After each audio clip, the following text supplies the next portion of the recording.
Welcome back to Sunrise. We're live from Laie Point. And of course, there's a Laie Community Association as well, which is as good a group as any for the folks who live up here, including Kayla Miller, whose family has been here for what, 4 generations? 5 generations. But where did the family come from originally? Well, they were born and raised here, and my grandmother her family came from Maui, and my grandfather's family was actually from here.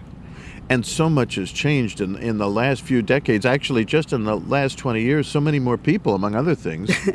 That's true, Howard, but you remember now, Laie, we don't have only 1 or 2 children. And so this is now the next generation. And so, we have a lot of culture here, and we value those cultures. And we as a community, try to hold on to those values that we have. It's great to live in Laie. I'm 5th generation, and we've seen many changes. And the changes have been wonderful, and it just depends on who you're talking to. But for us, living here in Laie is such a wonderful place to live in.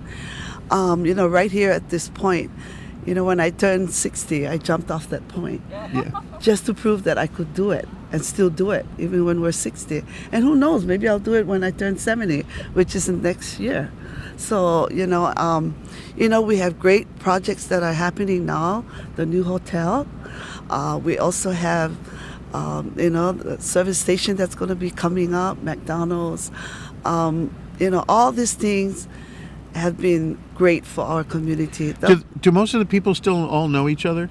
Yes, they do. I mean, I'm the 5th generation. We still have people living here till then.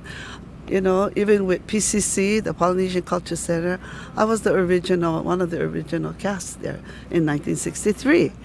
But, the Polynesian Culture Center, Hawaii Reserves Incorporated, BYU Hawaii, the Laie Community Association, we all work together. Our people knows what it's like to work together. And we stay together. And that's something that's a good lesson for all of us, which is one of the reasons we wanted to talk about this first in a morning that's going to feature a lot of guests telling us about what's going on up here and what the rest of us can learn about it too.